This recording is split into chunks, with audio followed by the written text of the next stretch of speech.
Welcome, friends, to a night where the shadows grow long and the air turns cold. Tonight, we aren't just telling a story, we're stepping into the deep, forgotten jungles of Indonesia. Imagine the smell of damp earth and the sound of nocturnal insects buzzing in a rhythmic, almost hypnotic trance. Above us, the full moon hangs like a silver coin, casting an eerie glow over everything. This is the stage for a legend rarely whispered, the dark, twisted connection between two of the forest's most feared entities. Pull your blankets a little closer, because things are about to get very interesting as we explore the mystery of the Jenglot and the forest wolf. Let's talk about the Jenglot first. For those who don't know, this isn't your typical ghost. It's a small, desiccated creature, looking like a tiny mummified human no bigger than a few inches. It has long, tangled hair that continues to grow even after death, and nails that look like tiny daggers. Legend says they crave blood to maintain their spiritual power. They are often found buried deep in the earth or hidden in old trunks, waiting for someone to wake them. In our story, one such Jenglot is not just a monster, but a sentient force of nature, watching and waiting under the lunar light for something more than just a meal. Then we have the forest wolf. This isn't just a common predator you'd find in a zoo. This is a spiritual guardian of the deep woods, a creature of shadow and muscle that moves silently through the undergrowth. Its eyes are like burning embers, reflecting the ancient secrets of the mountains. People say the wolf can smell fear from miles away, but tonight it's not looking for prey. It's searching for a companion of equal darkness.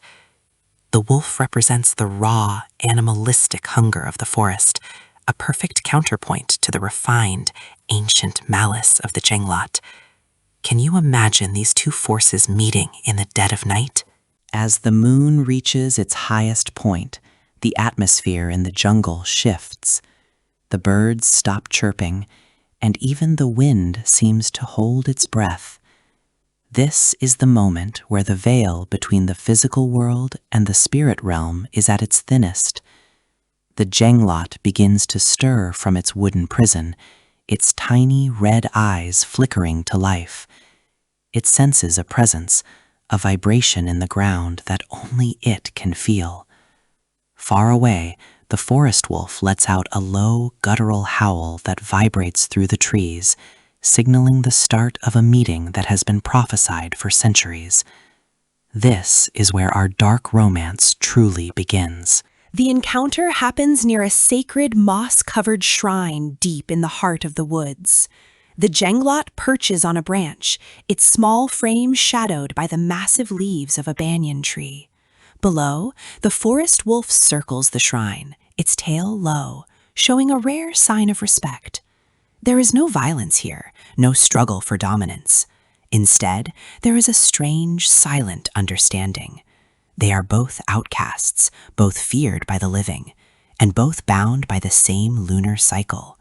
It's a dark symmetry, a romance not of hearts, but of shadows and ancient blood. It's fascinating how even the most terrifying beings can find a sense of belonging. Think about the power of this alliance. The Jenglot possesses a dark psychic influence, while the wolf provides the physical strength and speed.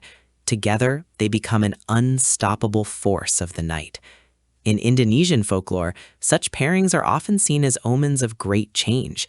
As they stand together under the full moon, a dark energy begins to radiate from the shrine. The shadows around them seem to come alive, dancing in sync with their breath. It's as if the jungle itself is celebrating this unholy union, acknowledging the power that has just been forged in the darkness. It's both beautiful and absolutely terrifying, don't you think? But every dark pact has its price. On the outskirts of the jungle, the local villagers can feel the shift.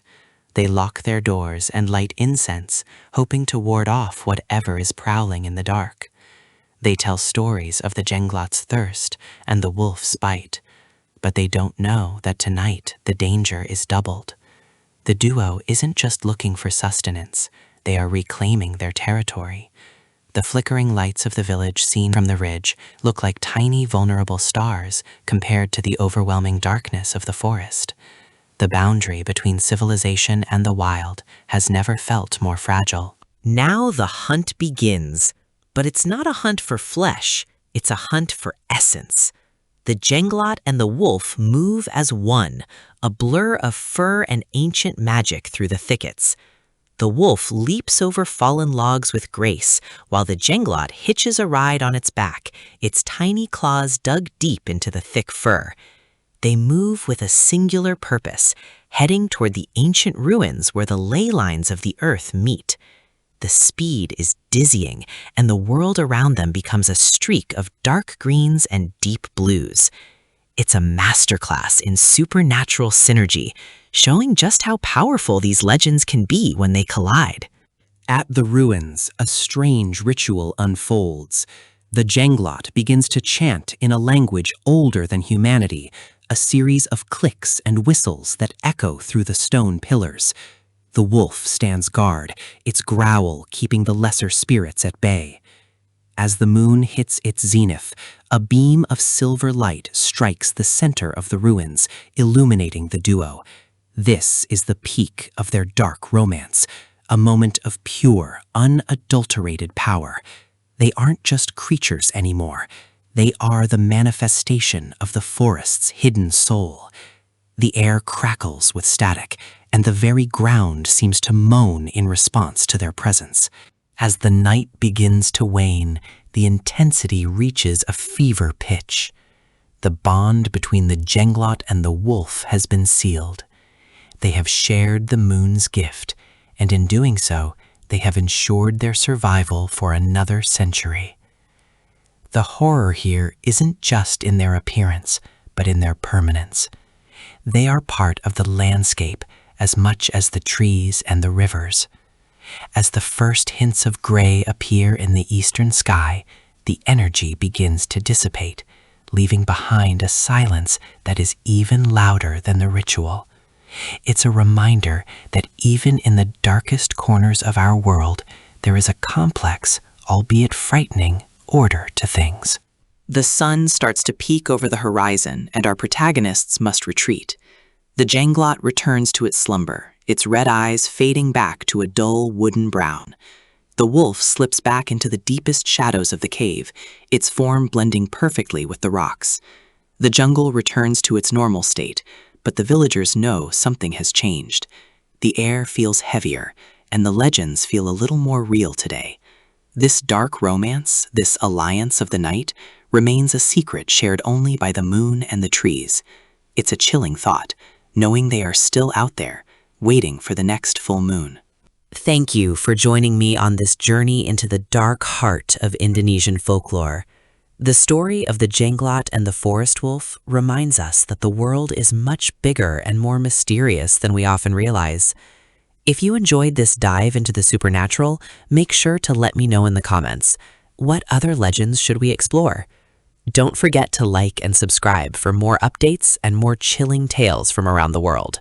Stay curious, stay safe, and remember, the next time you're in the woods at night, keep an eye on the shadows. You never know what might be watching back. See you in the next one.